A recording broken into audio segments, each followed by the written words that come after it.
The Compliance Perspectives podcast is sponsored by Athena, automated compliance training, an employee hotline, and case management all in one tool.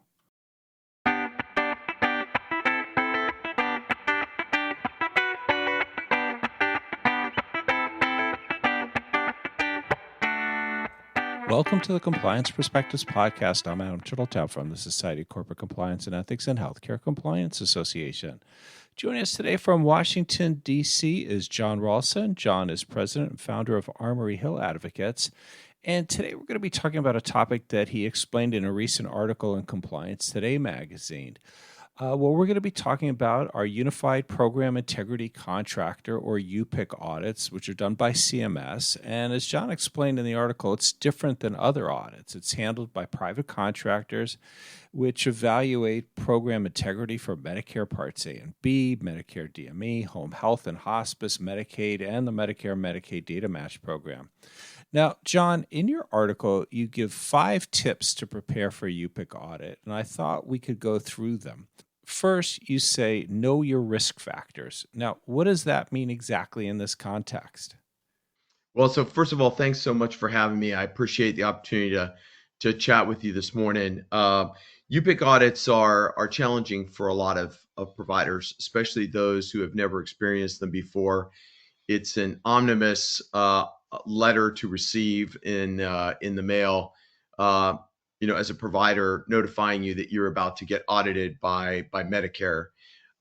Medicare conducts a lot of different audits. A lot of them are quality related, but those that are run by Program Integrity, which is a division of CMS that looks specifically at fraud, waste, and abuse, are scary because providers think they're doing everything correctly, and so you've got a contractor who's an 800-pound gorilla, so to speak, and in their own right, and the verbiage of that letter is very accusatorial, and it catches a provider off guard.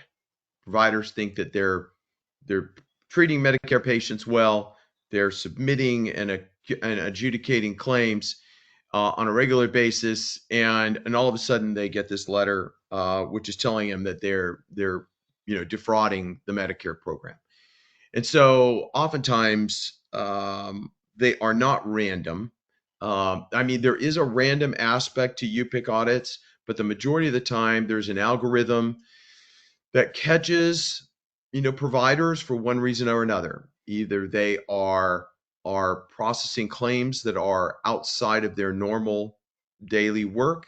They're utilizing some type of element, whether it be a DME item or a skin substitute or for wound care or something like that, which is expensive and outside of the normal ballpark, or they're in a state where the UPICs have identified as having a higher risk of waste, fraud, and abuse. Well, I think that ties into the second piece of advice you gave, which is always assume you've been triggered. Can you tell us about that one? I think it just means always assume that these are purposeful, that they're auditing you because they've got a reason to do so. Now, every Medicare provider, by nature of their contractual relationship with Medicare, is subject to an audit of some kind. It's just the nature of the relationship in treating Medicare patients. And the federal government always reserves that right. However, program integrity and the very nature of what they do is they're always looking to see, what's going on here. They'll cast a wide net. They'll look at providers with an arched eyebrow, just trying to find that provider that is just outside of the norm for whatever reason. So oftentimes, even though you believe in your heart you're a great provider, and we've talked many providers off the ledge many times. I've had calls with physicians and hospice companies and home health providers that are absolutely apoplectic and believe that cannot understand how they got targeted, and it doesn't mean that you're a bad person. It just means that you've got to prove your innocence, as a provider. And so there's an appeal process that works well for you. But I think right off the bat, you have to take these audits seriously. You can't let them sit on the desk for a couple of weeks. You've got to pick it up. You've got to respond. You've got to get your act together. You've got to look at the documentation that you've been providing to the Medicare program over a period of years and the times that you've been serving patients. And then you've got to really act on this in a prompt time period. And that to me ties into the third piece of advice you gave, which is remain calm, make haste. Yeah, I think you have, so the typical provider responds basically in two ways. One is, oh my God, this cannot be me. This can't be real. This has got to be fake, and they're in disbelief. The second one says, okay, we're getting audited. We got to get on this process and we've got to do it right. And that's the provider that's going to come out better at the end of the day.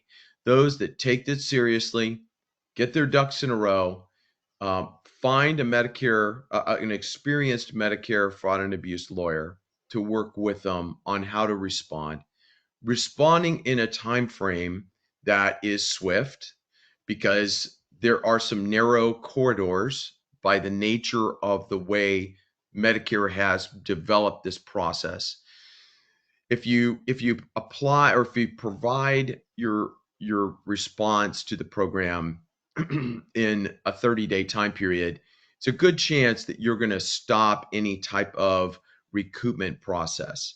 So part of this process, unfortunately, is that they'll identify a series of claims over a series of time period, and they determine that those are fraudulent.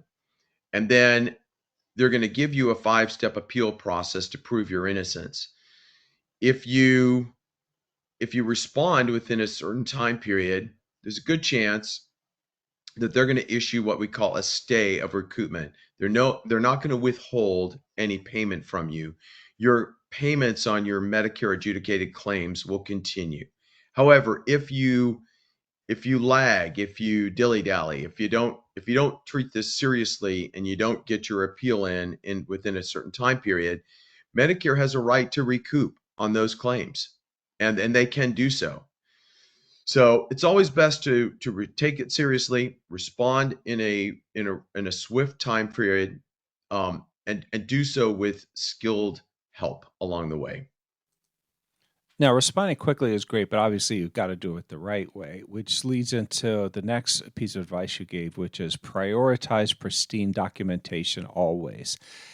Tell us about what that means.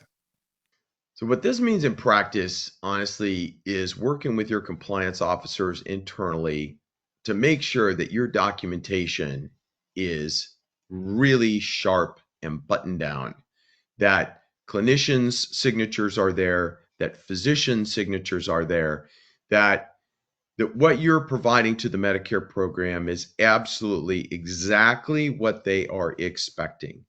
Oftentimes, we get into the guts of these appeals and we find that the documentation is just a mess. I mean, providers, for whatever reason, didn't spend time, or they thought they did, and they worked with an outside consultant, and they find that the consultant just didn't do a good job. And so they've got to look over and make sure that what they're providing to the Medicare program is really exactly what they're looking for. Home health and hospice right now are under the microscope of the program, especially in certain states, Midwest, Florida, Texas, Ohio, and a few other, in Michigan. Providers are really being scrutinized. And so making sure that those documentation elements of especially clinician signatures, clinicians' instructions, instructions on medications are all in accordance with Medicare guidelines is just absolutely essential. If you do that work up front, then when you are actually audited, then you can kind of relax a little bit knowing that your documentation has been done well and you're going to respond well to that. Now, finally, share with us retained specialized arbiters and counsel. What does that mean in practice? Yeah, I think that a couple things you need to remember. UPICs are large entities that do an enormous geography. There are 5 of them that cover the United States. They are not required by CMS to have clinicians that are high level, understanding the nature of the specificity of the work that you're providing to the program. So oftentimes, when you're looking at the UPIC audits and the response to their audits, you're saying, how in the world did they arrive at this? And so they arrived at it because they've got LPNs who are not specialized in hospice, home health, behavioral health, wound care, you name it. And so you have to realize that in order to respond appropriately in that appeal process, you need a trained attorney who is used to working in this space, and you want a top Medicare waste, fraud, and abuse lawyer. There's a way that this can be done well. There is a 5-step appeals process. Oftentimes you'll never get there. The first step of appeal is to a MAC, a Medicare Administrative Contractor. The second level of appeal is to what we call a QUIC, which is a Qualified Independent Contractor. The third is to an ALJ. And CMS and HHS operates ALJs across the country, which work in this clinical environment. John, thank you so much for sharing these insights with us, both today here on the podcast as well as in Compliance Today magazine. I want to thank all of you for taking the time to listen. I'm Adam Turtletaub from SCCE and HCCA. I hope we're able to expand your compliance perspective.